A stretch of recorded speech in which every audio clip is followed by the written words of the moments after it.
Bismillahirrahmanirrahim. Today we will talk about the last topic in your this chapter of development, which is related to placenta, its role and functions and its structure. और उसके अलावा आखिर में एक topic हम discuss करेंगे multiple pregnancies. So placenta. The placenta is a temporary fetal organ that begins developing from the blastocyst shortly after implantation. It plays critical role in facilitating nutrients, gas, and waste exchange between the physically separate maternal and fetal circulations, and is an important endocrine organ producing hormones that regulate both maternal and fetal physiology during pregnancy. Placenta blastocyst से बनने वाला एक organ है जो कि early embryonic development में trophoblast से शुरू हो जाती है और इसका बड़ा इम्पोर्टेंट रोल है फीटस और मैटरनल यूट्रस के दरमियान कनेक्शन कायम करने में. इसी के ज़रिए जो ग्रोइंग फीटस है उसको न्यूट्रिएंट्स मिलते हैं, गैसेस एक्सचेंज के लिए सरफेस मिलता है और उसके अलावा जो है नाइट्रोजनस वेस्ट मटेरियल की एक्सक्रीशन फ्रॉम द फीटस होती है थ्रू द प्लेसेंटा. और आखिर में इसका रोल जो है एंडोक्राइन भी है because it is responsible to synthesize progesterone which maintains the vascularized condition of the uterus. The placenta is a vascular. Vascular means supplied with blood vessels. The placenta is a vascular organ in most mammals that unites the fetus to the uterus of the mother. It mediates the metabolic exchanges of the developing individual through an intimate association of the embryonic tissues and of certain uterine tissues. ये uterus की tissue और foetus की tissue के दरमियान एक connection कायम करती है जिसके जरिए मेटाबॉलिक एक्सचेंज ऑफ मटेरियल्स होता रहता है, serving the functions of nutrition, respiration and excretion. As the fetus is in full development, it requires a certain amount of gases and nutrients to help support its growth. Because the fetus is unable to do so on its own, the placenta provides these gases and nutrients throughout pregnancy. The structure of placenta. Placenta is an organ of round or oval shape that is relatively flat. It is about 20 centimeters in length and has an average weight of 60 grams, but this may vary depending upon the size of the fetus. These numbers can vary according to the weight of the fetus. It is said that the placenta weighs about one-sixth of that of the fetus. Fetus के size के मुकाबले में ये तकरीबन उसका one-sixth size इसका बनता है या weight इसका बनता है on the average. The placenta is composed of two different surfaces. The maternal surface facing outwards, facing towards the outside, and the fetal surface facing towards the inside or the fetus side. On the fetal surface, we can observe the umbilical cord, और जो fetal surface है उस पर umbilical cord भी होता है, the link between the placenta and the fetus, जो कि placenta और fetus के दरमियान एक कार्ड की शक्ल में, एक रस्सी की शक्ल में एक कनेक्शन होता है. फीटल पार्ट जो है, जो प्लेसेंटा का वो हिस्सा जो फीटस पर मुश्तमिल होता है, वो क्या चीज़ है? The fetal part of the placenta consists of chorion. जो एक्स्ट्रा एम्ब्रियोनिक मेम्ब्रेन्स का हमने जिक्र किया था, तो उसमें जो कोरियन मेम्ब्रेन है उस पर ही मुश्तमिल होता है. It is a thicker membrane. This structure of the placenta is continuous with the lining of the uterine wall. ये जो है ऊपर एम्ब्रियो को भी लपेट लेता है और साथ साथ ये नीचे यूटेरस की जो दीवार है उसके साथ भी मुसलसल जारी रहता है. इमर्जिंग फ्रॉम द कोरियन और द विलाई, इसी कोरियन से विलाई निकलती है, फिंगर लाइक प्रोजेक्शंस निकलती है जो कि पेनिट्रेट करती है एंडोमेट्रियम ऑफ द यूट्रस को. Where lies a system of fetal capillaries. इन्हीं विलाई के अंदर जो फीटस की कैपिलरीज होती हैं, आर्टरीज और वेन्स का जाल, वो यहाँ पर इन्हीं विलाई के अंदर मौजूद होता है. To allow maximum contact area with the maternal blood. और जो मैटरनल ब्लड है वो यहाँ पर कहलाता है also known as the intervillous space. क्योंकि जो मेटरनल सर्कुलेशन होता है in the decidual layer of the endometrium, वो कैपिलरीज की शक्ल में नहीं होता। वहां पर आर्ट्रियोल आता है, वेन्यूल वापस जाता है, लेकिन blood is thrown into spaces, these spaces are called intervillous spaces, ताकि जो फीटल कैपिलरीज है उसको बात कर ले, और एक्सचेंज इन ही लेवल्स पे होती है for gas, nutrient and waste exchange. Also visible on the fetal surface of the placenta are the umbilical veins and arteries that spread out from where it is situated, uh, from where is situated the umbilical cord near the center of the organ. Placenta के दरमियान में से ये जो umbilical card आया हुआ होता है, तो उनसे आर्टरीज और वेन्स निकलती है, वो भी आपको फेटल सरफेस पर स्प्रेड होती हुई नजर आती है, फिर पेनिट्रेट करके हर विल्डस के अंदर कैपिलरीज का नेटवर्क बनाती है।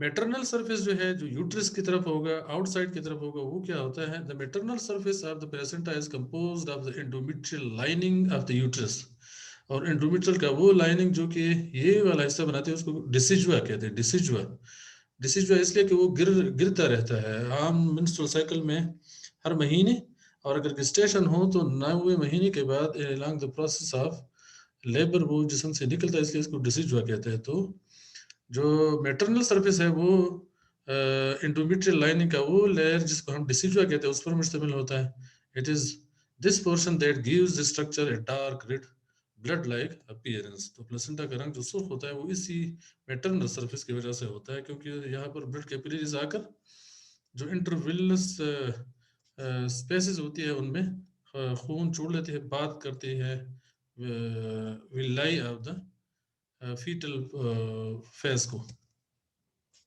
Endometrium is visibly divided into lobules. ये एंडोमेट्रियम आपको यहाँ पर छोटे छोटे टुकड़ों में बटा हुआ नजर आएगा। Each individual lobule is divided into smaller sections containing one villi. तो ये एक छोटे छोटे सेक्शन जो है किस तरह बनते हैं कि उसमें विलाई घुसी हुई होती है। ये नहीं, ये आपस में जिपर की तरह जुड़े हुए होते हैं। इधर से इनकी आउटग्रोथ निकले होते हैं मेटरनल फेस के, और उधर से विलाई इनके अंदर इंटरलॉकिंग करते हैं। तो दो विलाई के दरमियान इनका आउटग्रोथ यानी इनका लब्यूल होगा, और या दो लब्यूल्स के दरमियान एक विलाई घुसी हुई होगी। These villi are the same ones emerging from the chorion containing fetal capillaries which bath in the intervillous space। और जो मेटरनल सरफेस है उसमें जो छोटे छोटे वेन्यूल्स और फिर आर्ट्रियोल्स आए होते हैं जो वेन्यू के शक्ल में बाहर निकलते हैं, तो कैपिलरीज यहाँ पर मेटरनल रीजन में नहीं होती, वहां पर ये अपना खून छोड़ता है स्पेस में, जिसको क्या कहते हैं? Intervillous space. It is important to note that the foetal and maternal blood never mix. जो फीटस की ब्लड है वो विलाई में मौजूद कैपिलरीज के अंदर कन्फाइंड रहती है, बाहर नहीं निकलती। लेकिन जो मैटरनल साइड से आने वाली वेन है वो इन कैपिलरीज के इर्द गिर्द उनको बात कर लेती है ताकि एक्सचेंज आसानी से हो जाए, लेकिन मिक्सिंग ऑफ द ब्लड नहीं होता है, इनसे खून निकलता नहीं है। कैपिलरीज ऑफ द विलाई में खून कन्फाइंड रहता है, जबकि मैटरनल जो डिसिजुआ की तरफ आए हुए ब्लड वेसल होते हैं उनसे खून निकल कर इन स्पेसेस के अंदर आ जाती है, और इन स्पेसेस से फिर छोटे छोटे वेन्स के जरिए बाहर निकलती है। तो लेकिन मिक्सिंग नहीं होती। मिक्सिंग इसलिए नहीं होती कि फीटस का ब्लड ग्रुप हो सकता है कुछ और हो, फीमेल का कुछ और हो, तो ऐसी सूरत में तो एग्लूटिनेशन होगी, सीरियस रिजेक्शन का अमल होगा। तो इससे बचने के लिए ब्लड यहाँ आकर एक्सचेंज के लिए आती है, ताकि गैसेस एक्सचेंज हो, न्यूट्रिएंट की एक्सचेंज हो, और नाइट्रोजनस वेस्ट की एक्सचेंज हो, लेकिन ब्लड आपस में फीटस की और मदर की मिक्स नहीं होती। Embedded in the decidua are maternal veins and arteries that end in intervillous space। ये इनके खसूसी फीचर है, आम वेन्यूल्स और आर्टरीज से मुख्तलिफ है कि यहाँ पर वो कैपिलरीज नहीं बनाती मैटरनल साइड से आने वाले ब्लड सर्कुलेशन। वो यहाँ पर एक जैसे आपके लिवर के अंदर साइनोसाइड्स होती है, इसी तरह यहाँ पर होता है इंटरविलस स्पेस, कि यहाँ पर आर्टरी छोटे आर्टरियोल आकर खून छोड़ जाती है, और फिर वेन्यूल के जरिए फिर वहां से ड्रेन होगी, बाहर निकलेगी, लेकिन कैपिलरीज नहीं होती है। जो फीटल साइड है उसकी कैपिलरीज होती हैं, और जो विलाई के अंदर होगी, जो मैटरनल एंडोमेट्रियम की डिसिजुअल लेयर में है वो है इंटरविलस स्पेस। ये कैविटीज है जिसमें खून आर्टरियोल के जरिए आता है, वेन के जरिए ड्रेन होगा, लेकिन space is bath with blood. They are also continuous with the maternal circulation. ये आर्टरी, छोटे छोटे आर्टरियोल्स और वेन्यूज तो मैटरनल सर्कुलेशन के साथ कंटिन्यूअस होती है। अच्छा, अब इसमें डायग्रामेटिकली देख ले, ये फीटस है, ये इसका अम्बिलिकल कॉर्ड, और ये है प्लेसेंटा की position with the endometrial wall. ये यूट्रस की दीवार के साथ ये एंडोमेट्रियम है, और इस एंडोमेट्रियम में आप देखिए ये पूरा स्ट्रक्चर है प्लेसेंटा का। अब इस प्लेसेंटा में ये आप देख ले, ये जो अंदर प्रोजेक्शंस कोरियान से अंदर घुस गई है, ये कोरियानिक लेयर इधर भी होता है, यहाँ आकर ये वाला हिस्सा बनाता है। लेकिन कोरियान जब अंदर जाकर इन प्रोजेक्शंस की शक्ल में अंदर जाता है, तो ये असल में क्या है, इसमें आती है फीटल की आर्टरीज, और फिर कैपिलरीज बनाती हैं, और फिर वेन वापस बनाकर वापस जाती हैं। यहाँ ये सारे कन्वर्ज होकर अम्बिलिकल कॉर्ड की दो आर्टरीज के साथ और एक वेन के साथ मिलकर फिर फीटस तक सर्कुलेशन पहुंचाती है। तो ये है आपका प्लेसेंटा। एनलार्ज करके जब हम इसको देखते हैं, तो इसका वो हिस्सा जो फीटस के करीब यानी अंदर की तरफ है, ये वाला हिस्सा इसका है fetal portion of the placenta, ये वाला। और यहाँ से लेकर ये वाला हिस्सा जो बाहर की तरफ है, फेस कर रही है, ये वाला हिस्सा इसका है मेटरनल पोर्शन ऑफ प्लेसेंटा, जिसको डिसिडुआ बेसिलिस भी कहते हैं। डिसिडुआ इसलिए कि ये जो है वो लेयर है जो कि गिरने के काबिल होता है। जब यहाँ से इंडोमेट्रियल ब्लड वेसल की कंट्रैक्शन होगी, यहाँ ब्लड सप्लाई रुक जाएगी, व्हेन प्रोजेस्टेरोन लेवल ड्रॉप्स, तो ये फिर गिर भी सकता है। At the time of labour भी होता है, और अगर आम हालात में ये लेयर जो है वो अगर प्रेगनेंसी नहीं भी होती, तो ये डिसीजुआ वो लेयर है जो कि हर मेंस्ट्रुएशन के बाद टूट फूट का शिकार होकर गिर जाता है, इसलिए इसका नाम है डिसीजुआ। सो ये है फीटल पोर्शन। फीटल पोर्शन में आप देखें कोरियान से ये बना है। कोरियान वो मेम्ब्रेन है जो इम्नियन के बाहर है, और यहाँ तक आजकल इस प्लेसेंटा के बनाने में भी रोल प्ले करता है। प्लेसेंटा दो चीज़ों का बना हुआ है, एक फीटल पोर्शन है उसका, और एक उसका मैटरनल पोर्शन है।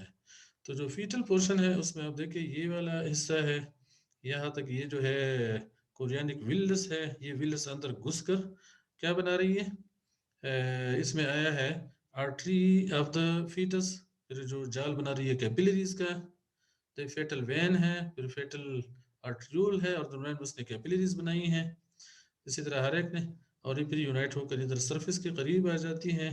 और ये सारे कन्वर्ज जब होंगे अम्बिलिकल कार्ड बनाते हुए, तो वेन्स होती है दो, जब सॉरी क्या नाम है, आर्टरीज, आर्टरीज होती है दो।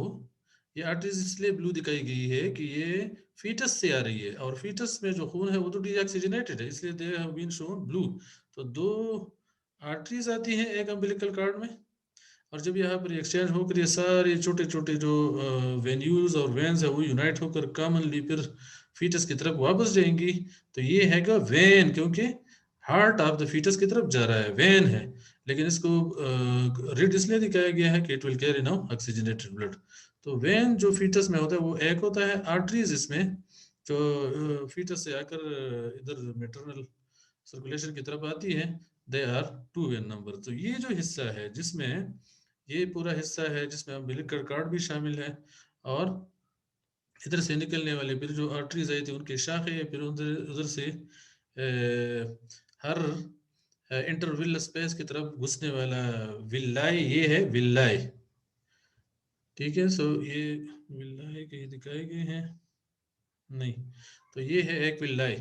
और तो ये हिस्सा इस लिहाज से क्या हो जाता है फीटल पोर्शन। और जबकि जो मेटरनल पोर्शन है, मेटरनल पोर्शन वो शामिल है इस दीवार पे जो यूट्रस का सबसे ऊपर वाला, जो टाइम टू टाइम बनता रहता है फिर गिरता भी रहता है, ये वाला दीवार है जो प्रोजेस्टेरोन और इस्ट्रोजन की वजह से थिक हो चुका है, जिसमें ब्लड वेसल्स भी आ चुके हैं और ग्लैंडुलर है, नरम है। तो ये हिस्सा जो है इसका मेटरनल पोर्शन है, इसकी भी प्रोजेक्शंस बने हैं, लैब्यूल्स बने हैं। और लैब्यूल्स क्या है, विल्लाई के साथ अल्टरनेट है, यहाँ ये लैब्यूल है तो यहाँ ये लैब्यूल है, इन दोनों के दरमियान ये villus of the fetal portion आया हुआ है। तो जो मेटरनल आर्टरियोल है वो यहाँ आकर अपना खून छोड़ लेता है इन केविटीज में। इन केविटीज को क्या कहते हैं, intervillous space, intervillous space, maternal blood pools within the intervillous space.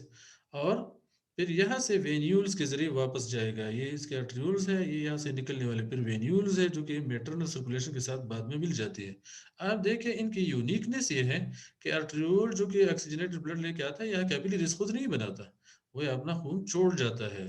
और फिर वेन्स भी कैपिलरीज की यूनिफिकेशन से नहीं बनती, बल्कि गैसियस एक्सचेंज के बाद यही खून यहाँ से कलेक्ट होकर वेन्स यहाँ से मायोमीट्रियम से होते हुए मैटरनल सर्कुलेशन में ले जाती है।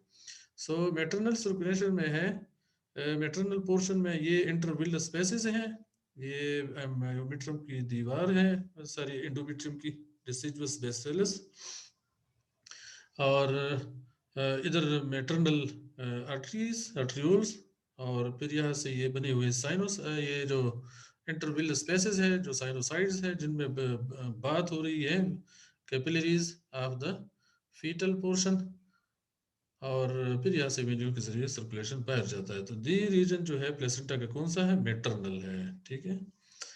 तो जो फीटस से खून आ रहा होता है वो होता है डीऑक्सीजनेटेड, उसमें नाइट्रोजनस वेस्ट वगैरह होंगे, इन दो आर्टरीज के जरिए आता है, यहाँ पर इन कैपिलरीज से गुजरते हुए उस खून के कांटेक्ट में आता है जो कि मादर से आ रहा है, उसमें न्यूट्रिएंट्स ज़्यादा होंगे, उसमें ऑक्सीजन ज़्यादा होगा, उसमें नाइट्रोजनस वेस्ट यहाँ तकरीबन ना होने के बराबर होगा।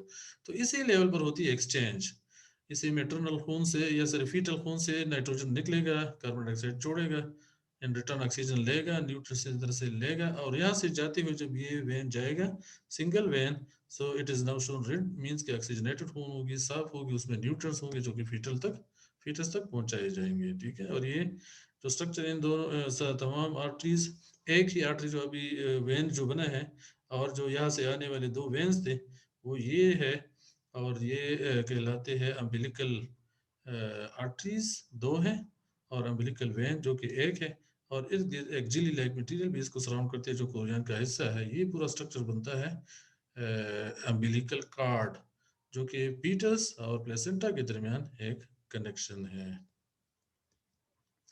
अम्बिलिकल कार्ड क्या चीज है?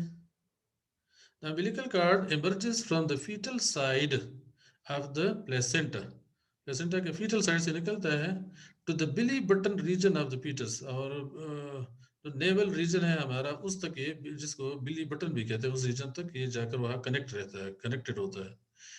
At its full length, the cord has an average length of about 50 to 60 centimeter and can have a width of 2 to 3 centimeter. The cord contains two arteries and one vein that are in continuation with the fetal circulation.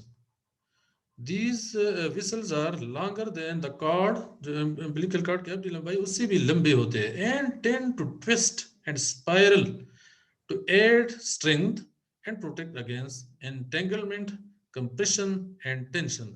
ये arteries और veins जो है आपने देखा होगा, पिछली side में आपने देखा कि क्या होते हैं कि ट्विस्टेड अराउंड होती है एक दूसरे के इर्द गिर्द, ताकि अगर अम्बिलिकल कार्ड ट्विस्ट और फोल्ड होता रहे तो इन आर्टरीज में कहीं ब्लॉकेज ऑफ खून ना हो, तो इस वजह से ये बिल्कुल सीधी नहीं जाती, बल्कि उनको कि इर्द गिर्द ट्विस्ट करके जाती है, ताकि अगर उसकी खुद ट्विस्टिंग हो तो इनकी आपस में एक दूसरे के साथ इंटेंगलमेंट, आपस में पंस न जाए, दबाव ना आए और टेंशन ना हो, ताकि कहीं खून की ब्लॉकेज ना हो between the maternal blood and to the fetus तक खून की सप्लाई कहीं रुक न जाए। The cord itself is composed of a jelly substance known as Wharton's jelly. Wharton jelly इसका इर्द गिर्द वाला मटेरियल है जिसका ये बना होता है, और अंदर इसमें होती है तीन चीजें, दो आर्टरीज और एक when. This substance helps to protect the vessels within the cord. ये सब्सटेंस जो जेली लाइक सब्सटेंस है, ये अंदर के ब्लड वेसल को की हिफाजत करते हैं। The whole of the umbilical cord is enclosed by a continuous layer of amnion, और इसके इर्द गिर्द फिर इस झिल्ली के इर्द गिर्द एमनियन की दीवार भी लगी होती है, और यही वजह है कि जो अम्बिलिकल कार्ड है वो आपको शाइनी नजर आता है। That is also covering the fetal surface of the placenta, और ये एमनियन जो है fetal surface of the amnion को भी कवर करती है, और इसी की वजह से उसकी जो आउटलुक है वो हमें चमकता हुआ नजर आता है, क्योंकि इम्नियान खुद होता है ट्रांसपेरेंट और हमवार। प्लेसेंटा के functions. The placenta provides the connection between the fetus and mother in order to help carry out many different functions that the growing baby is incapable to do so alone. During pregnancy, the placenta has 6 main roles to maintain good health and a good environment for the growing child. वो function कौन कौन से हैं? वो respiration यानी gaseous exchange fetus का, आपने देखा कैपिलरीज वहाँ पर आती है, इंटरविलस जो साइनसेस है उनकी और कैपिलरीज ऑफ द फीटल्स के दरमियान एक्सचेंज होता है, तो दैट इज रिस्पिरेशन। न्यूट्रिशन, वहाँ मेटरनल खून में जो खुराक होती है वो खून में मिल जाता है। एक्सक्रीशन, जो फीटस की नाइट्रोजनस वेस्ट है वो सर्कुलेशन में जाकर यूट्रस के लेवल पर एक्सचेंज के जरिए मेटरनल सर्कुलेशन में शामिल हो जाएंगे, माँ अपनी किडनीज वगैरह के जरिए फिर जिस्म से बाहर निकाल लेगी। प्रोटेक्शन, हिफाजत हो रही है इस प्लेसेंटा के जरिए। एंडोक्राइन, प्लेसेंटा जो है आखिरी 6-7 महीनों में progesterone and estrogens are produced by placenta itself, और इसी वजह से वो जो यूट्रस की दीवार है वो वेस्कुलराइज रहती है और टूटती नहीं है, क्योंकि इस वक्त कार्पस ल्यूटेम तो खत्म हो चुका होता है ओवरी में, तो फिर प्रोजेस्टेरोन कहाँ से बनेगा ताकि एंडोमेट्रियम ऑफ द यूट्रस को मेंटेन रखे वेस्कुलराइज और थिक कंडीशन में, वो काम करती है प्लेसेंटा इटसेल्फ। तो इस वजह से ये एंडोक्राइन फंक्शन भी परफॉर्म करती है, ईस्ट्रोजन और प्रोजेस्टेरोन खारिज करती है। और फाइनली है इम्यूनिटी, यानी ये जो है एक मुदाफियाती बैरियर के तौर पर भी है। ये भी बड़ी इंटरेस्टिंग बात है। अब देखें कि जो बच्चा है उसका जेनेटिक मेकअप बिल्कुल मुख्तलिफ है, ये कोई फॉरेन स्ट्रक्चर की तरह होता है, जैसे जिस्म के अंदर पैथोजन आती है, within the body circulation does not reject it. उसकी वजह यह है कि placenta is providing a barrier between the blood circulation of the foetus and itself, इसलिए वो महफूज रहता है उन एंटीबॉडी से जो कि पार नहीं जाती through the blood circulation into the fetal circulation to cause any agglutination or cause any rejection reaction। तो immunological function भी प्लेसेंटा का है। ये तो हो गया प्लेसेंटा के बारे में और उसके साथ रिलेटेड अम्बिलिकल कार्ड। आखिरी टॉपिक इस चैप्टर में है अबाउट मल्टीपल प्रेगनेंसीज। इसका मतलब क्या होता है? The presence of more than one fetus in the gravid uterus. जो प्रेग्नेंट यूटरस है गेस्टेशन में, उसमें अगर एक से ज्यादा फीटसेस ग्रो कर रही हो तो this is called multiple pregnancy. अब इसमें एक से ज्यादा कितने हो सकते हैं? अगर 2 फीटसेस होंगे इसको कहते हैं ट्विंस, अगर 3 होंगे इसको कहते हैं ट्रिपलेट्स, 4 होंगे तो इसको कहते हैं क्वाड्रुपलेट्स, 5 होंगे तो दे आर कॉल्ड क्विंटुपलेट्स, अगर 6 होंगे so this is called as sextuplets. तो ट्विंस बहुत ज्यादा कॉमन है, बाकी इतने ज्यादा कॉमन नहीं है, ये रेयर होती है। ट्विंस यानी दो foetuses growing in the same uterus, इस कंडीशन को कहते हैं ट्विंस। अब ट्विंस इनमें से कॉमन टाइप है तो इसकी भी 2 किस्में हैं, आगे वेराइटीज इसके 2 है। एक को कहते हैं डाइजाइगोटिक या फ्रेटर्नल ट्विंस, ये सबसे कॉमन टाइप है, जो कि जो ट्विंस होते हैं उनमें से 2/3 इस कैटेगरी के होते हैं। और मोनोजाइगोटिक, एक ही जाइगोट से बनने वाले, जिसको आइडेंटिकल ट्विंस भी कहते हैं, ये 1/3 है, ये निस्बतन कम है इसकी अकरेंस। क्या होती है ये? डाइजाइगोटिक वो होती है कि जिसमें सेपरेट एग को सेपरेट स्पर्म फर्टिलाइज करे, उनसे बनने वाला सेपरेट जाइगोट हो और वो डेवलप हो। यहाँ पर एग अलग है, अलग एग है, स्पर्म भी अलग अलग है। ये किस सूरत में होती है कि जब फीमेल के अंदर ओव्यूलेशन के मरहले पर एग्स एक से ज्यादा रिलीज हो एट द सेम टाइम, मसलन 2 एग्स आए लेफ्ट और राइट साइड से या दोनों एक साइड से, और दोनों eggs at the same time कोई डिफरेंट आकर स्पर्म इनको फर्टिलाइज करे। अब ये 2 मुख्तलिफ जाइगोट्स होंगे, ये जाइगोट ग्रो करेगा, ये जाइगोट अलग से ग्रो करेगा, so they develop from 2 sets of egg and sperm. इनका जो है ये जो चूंकि 2 स्पर्म अलग, जाइगोट ही अलग है, स्पर्म्स अलग थे, एग्स अलग थे, तो इनका जेंडर भी डिफरेंट हो सकता है। एक मेल और एक फीमेल भी हो सकती है, दोनों मेल्स भी हो सकते हैं, दोनों फीमेल भी हो सकते हैं, और एक दूसरे से जेनेटिकली ये काफी डिफरेंट होंगे, क्योंकि एग्स अलग है और स्पर्म्स अलग है। आइडेंटिकल ट्विंस में क्या होता है? दे develop from the same egg and sperm. एक ही एग होता है, उसी के साथ एक ही स्पर्म मिलता है, आगे क्लीवेज के मरहले में किसी वजह से एबनॉर्मेलिटी के नतीजे में इनसे अलग अलग इंडिविजुअल बन जाते हैं, इसलिए इनको कहते हैं मोनोजाइगोटिक। इसको कहते हैं डाइजाइगोटिक, 2 जाइगोट्स बनते हैं इंडिपेंडेंटली, इसमें जाइगोट एक ही बनता है, लेकिन क्लीवेज के मराहिल में किसी मरहले पर एबनॉर्मेलिटी के नतीजे में एक फुली ग्रोन ऑर्गेनिज्म में दूसरा फुली ग्रोन ऑर्गेनिज्म में डेवलप हो जाए, इसको कहते हैं मोनोजाइगोटिक। और इसके नतीजे में बनने वाले जो दोनों बच्चे होंगे सेम जेंडर के होंगे, या तो दोनों मेल होंगे या दोनों फीमेल होंगे, और इनका जेनेटिक मेकअप भी ऑलमोस्ट एक जैसा होता है। अच्छा, मोनोजाइगोटिक ट्विंस जो है, जिसको आइडेंटिकल ट्विंस भी कहते हैं, अब उनका जो है डिपेंड करती है कि किस स्टेज में जाइगोट की डिवीजन के बाद एबनॉर्मेलिटी शुरू होगी। नॉर्मल सिंगल फीटस उससे नहीं बना, बल्कि दो बनने का अमल किस तरह शुरू हुआ? अप टू 3 डेज, अगर कहीं जो इम्प्लांटेशन के बाद तीसरे दिन से जो ब्लास्टोमर्स बने थे वो अलग अलग हो गए जाए, और एक और दोनों अलग अलग fetuses में डेवलप हो जाए, तो इस कंडीशन में the fetuses will be having diamniotic dichorionic। क्या मतलब है? हर फीटस का अलग एमनियन होगा, अपना मेम्ब्रेन होगा जिसमें ये सराउंडेड होगा, कोरियन भी अलग होगा। प्लेसेंटा भी हो सकता है या तो अलग हो या एक दूसरे के साथ फ्यूज भी हो सकते हैं, लेकिन कोरियन अलग होगा, एमनियन अलग होगा। ये उस वक्त कि जब अर्ली मरहले पे कहीं ब्लास्टोमियर्स का मरहला जो था, उस मरहले पर एक इंडिविजुअल नहीं बना, बल्कि अलग अलग ब्लास्टोमियर से अलग अलग इंडिविजुअल बने। Between 4th and 7th day अगर थोड़ा सा डिले हुआ, तो इससे बनेंगे डाइएमनियोटिक मानोकोरियोनिक, यानी इनका फिर एमनियन वाली कैविटीज तो अलग अलग होंगे, लेकिन कोरियन वाला पोर्शन और प्लेसेंटा इनका एक ही होगा। और सबसे कॉमन टाइप कहते हैं कि ये वाला है। अच्छा, 8th डे के बाद, 8th और 12th डे के बाद अगर होगा मतलब कि एबनॉर्मेलिटी के यानी ब्लास्टोसिस जो है वो तो काफी हद तक बन चुका था, लेकिन उसके बाद बड़फ हुआ और एक ने इंडिविजुअल अलग फीटस बनाया, दूसरे ने अलग। ऐसे सूरत में फिर मानो एमनियाटिक एमनियान भी एक ही होगा, एंड मानो कोरियानिक और कोरियान भी एक ही कैविटी के अंदर फिर दोनों फीटसेस ग्रो कर रहे होंगे। और 13 डे के बाद अगर एबनॉर्मेलिटी हो गई कि ब्लास्टोसिस में काफी मराहल तय हो चुके थे, और उसके बाद एक एक तरफ ऑर्गेनिज्म में डेवलप होना शुरू हुआ, दूसरा दूसरी तरफ में, ऐसे सूरत में ऐसे बच्चे पैदा होंगे जिसको हम कहते हैं सियामीज ट्विन, या जिसको कॉन्जाइंट कहते हैं, जिसमें बच्चे अलग अलग नहीं होंगे, उनका कोई सर मिला हुआ होगा, किसी का धड़ मिला हुआ होगा, क्योंकि और हिस्सा आपस में जुड़ा हुआ होगा, ऐसे हालत में पैदा होंगे। कोरियान और इमनियान को तो छोड़े, बच्चे आपस में कुछ हिस्से उनके अलग अलग होंगे, जैसे सर अलग है तो धड़ आपस में जुड़े हैं, या ये है कि धड़ अलग अलग है तो सर आपस में जुड़े हुए हैं, या किसी खास हिस्से में आपस में एक दूसरे के साथ जुड़े हुए होंगे। So these are abnormalities in the development process. ये आप देखिए, monozygotic twins typically occurs during cleavage या ब्लास्टोसिस स्टेज। आप देख ले यहाँ पर इसी मरहले में अगर ये जो दो ब्लास्टोमर्स बने हैं, बजाय इसके कि इससे एक ऑर्गेनिज्म डेवलप हो, ये ब्लास्टोमर अलग हो जाए, पिंच ऑफ होकर अलग ब्लास्टोसिस बनाए, और ये वाला अलग होकर एक और ब्लास्टोसिस बनाए, ये अर्ली मरहले की बात होगी।